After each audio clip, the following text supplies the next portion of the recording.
In this first set of notes, you have three goals that we're going to try to meet. First, making sure you understand the difference between anatomy and physiology. Second, makes things alive. So what does it mean to live? There are requirements of living things, and this will be a review from biology. And third, going through the 13 organ systems. So you need to make sure you can identify them, you know their functions, and what's their role in keeping us alive. So to begin with, looking at form and function and homeostasis. These are our themes for anatomy and physiology. So when we deal with anatomy, we're talking about the structure and shape. This is directly linked to form and function. This is most obviously seen when you look at the role our skin plays in keeping our body healthy and alive versus the role our eye plays in keeping our body healthy and alive. So the form and function, the shape and the structure gives you an idea of the function it holds, and you can tell that if you look at skin cells versus the eye or the cells in the eye, they have very different purposes for keeping the body alive. Now, in physiology, what we're looking at is how things work. And when we talk about how things work, it's all about regulation. So how do we keep things working the way they should, even as our circumstances or our environment inside or outside changes? So it's all about regulation. There are different levels of anatomy, so whether you're talking surface anatomy, gross anatomy, or very microscopic structures of anatomy, and the same thing with physiology. You can actually discuss physiology in terms of location, so cardiophysiology or neurophysiology or things like that. What's very cool is when we talk about the homeostasis, that idea of regulation, this was only coined or figured out or termed in 1929. So it's really not that long ago that we've been working and operating under this understanding of what homeostasis is and how we maintain it.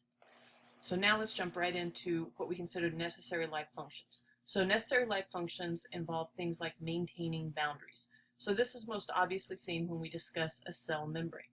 So when you look at a membrane, the membrane separates the cell and creates an inside versus an outside.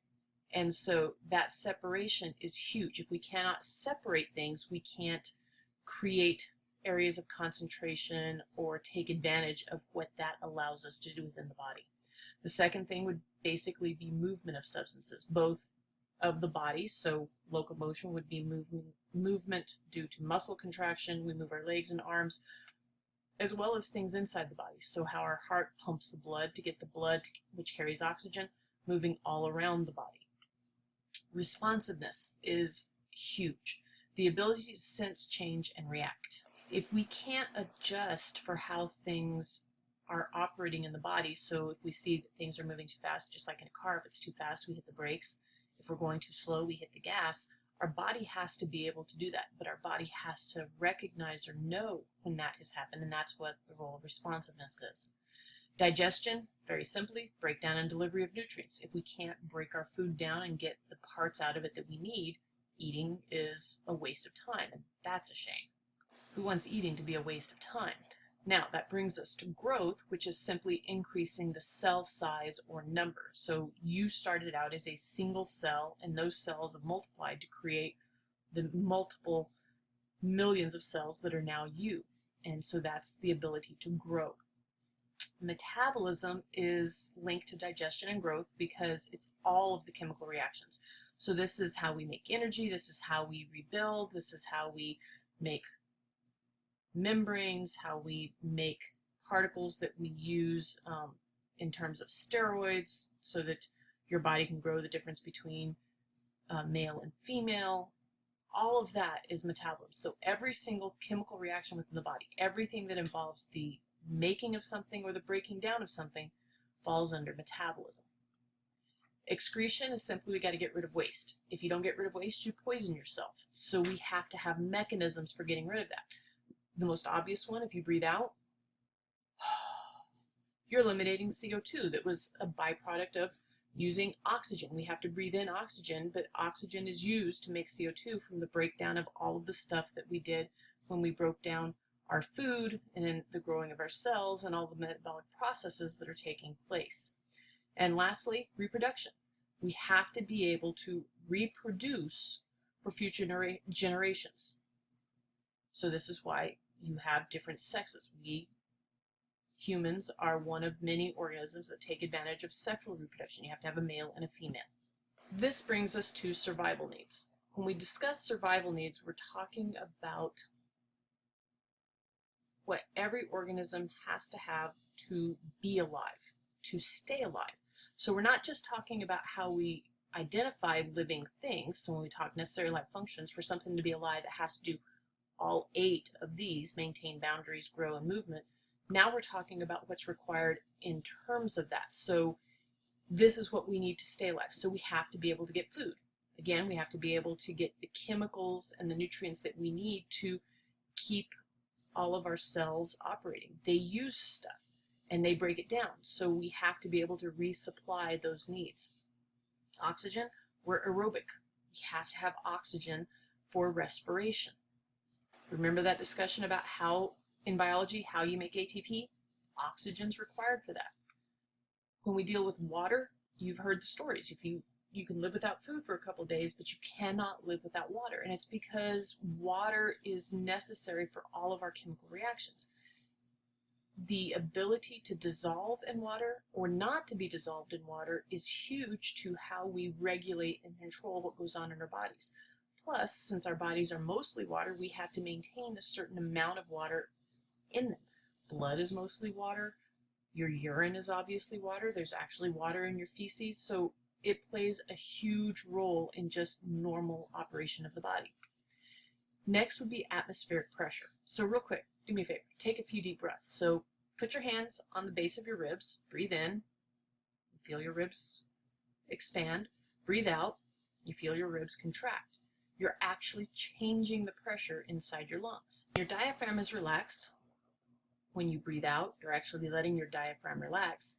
It goes up and it puts pressure on the lungs, and that forces air out of your mouth. When your diaphragm contracts, it actually goes straight. This makes the pressure inside the lungs less, and air is literally forced in. This is actually how we breathe. If there was no atmospheric difference, we literally could not breathe. We couldn't exchange gases, and we would die. This is kind of the danger of if you talk to deep sea divers or things like that, and this is why you have to be careful with the bends, yada, yada, yada. It's that difference in pressure. We need to have gas exchange to stay alive. Lastly, body temperature. If you get too cold, hypothermia, you can go out in Alaska in the middle of winter, you'll die because you get too cold. Your body cannot maintain any kind of metabolic process. In other words, metabolism, the actual chemical processes that take place in our body, operate best in a certain temperature range. So when it gets too cold, they stop functioning, they stop working, and eventually they just stop. And if all of the metabolic processes in our body stop, we die. Conversely, if we get too hot, like when you have a fever, if you have a fever for too long, it can be really dangerous because, again, those metabolic processes are impacted. Ultimately, what's happening when we talk about body temperature changes, we're looking at the effect on proteins. Again, one of those things you should remember from biology is the idea of enzyme mediated. In other words, virtually every process in our body, every metabolic process in our body is actually a pathway. So you have an enzyme acting on a substance, it converts it into a different substance. Now I have a new enzyme that makes that new substance into a third, kind of that A, B, C, D. So when I have something being converted into something else, being converted into something else, there's an enzyme at each of those steps. And so if I do something to change these enzymes, I completely impact the entire pathway. That's why it's really important to maintain body temperature, because you want to remember, if it gets too hot, proteins, which are 3D globules, will unfold. And if a protein unfolds, I've changed its shape. If I change a protein's shape, I change its function. And if I permanently change a protein's function, I permanently modified, eliminated, stopped a particular pathway. And depending upon what that pathway does, again, the organism has death or disease. So that brings us to the organ systems. So the first one is the integumentary system. So this is our external covering. This is skin. Ultimately, if we look back at the purpose of the integumentary system, it's our first layer of defense. UV from getting in, it blocks microbes from getting in, it blocks fungus from getting in. It's that first line of defense, and it's a boundary. It creates an inside and an outside. Then we have the skeletal system. The skeletal system is all about support. So it's support and protection of the body. And one more role, which is really important, stores calcium, which is huge to blood clotting, muscle contraction, etc., etc. So think about it. No skull, your brain's exposed, no ribs, your heart and lungs are really exposed. We will need all of that to be protected. So the skeletal system is very involved in that. It's also involved in locomotion with the muscular system. Technically speaking, when we talk the muscular system, we'll be focusing on skeletal muscle. But when we talk muscles, muscles are actually, whoops, went back too far, didn't I? There's actually 3 types of muscle tissue: cardiac, skeletal, and smooth. Based on location, based on function, based on how the proteins inside each cell are organized. But the muscle system is completely and ultimately responsible for mobility and moving things around, both in terms of locomotion of the entire organism, as well as controlling how things move within the body as a whole. Then we have the nervous system. Now, the nervous system, along with the endocrine system, these 2 systems are huge. They are what control the body. They are what maintain and regulate the body. If one of these 2 systems goes wrong, we rapidly find death or disease quickly. And this kind of makes sense. The nervous system is for quick acting control, immediate response. The endocrine system is slower acting but longer lasting.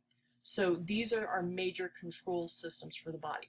So they help to regulate metabolism, they help to regulate body temperature, they help to regulate how the body operates or how fast it moves and operates. The endocrine system controls your growth. The nervous system, again, you're looking at that immediate survival need, kind of fight or flight. Both systems work together for that. All of that stuff, these guys are ultimately responsible for it. Cardiovascular system, transporting of blood, which carries oxygen, etc. Something goes wrong with the heart, blood stops pumping. You don't last very long, obviously.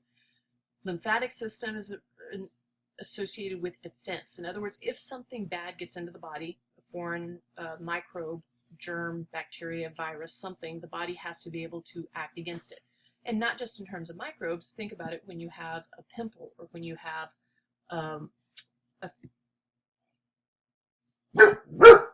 my dog agrees the lymphatic system's in purpose. It is important. So the lymphatic system, so if you get a splinter or something in your hand, some kind of foreign object, the lymphatic system is that defense system that helps to attack it. Okay, the respiratory system, all about getting oxygen in and CO2 out. So involved in getting oxygen, that exchange takes place within the lungs. The digestive system, breakdown of food. We're talking about all of the nutrients that we need to function and to stay alive.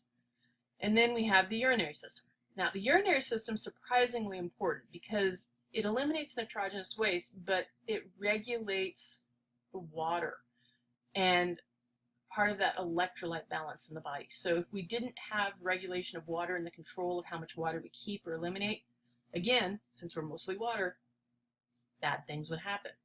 And lastly, the reproductive system. So the ability to produce offspring, that we have male and female organs because we reproduce by sex. We have to have a male and a female. And so each one contributes to the process of making offspring, and that means they have differences. So there's different ways, different mechanisms for how they do that. So we've addressed our 3 goals. Ideally, you now know the difference between anatomy and physiology. You should be able to describe the functions and requirements of living organisms. And now we've gone through the 13 major body systems, their components, and their functions.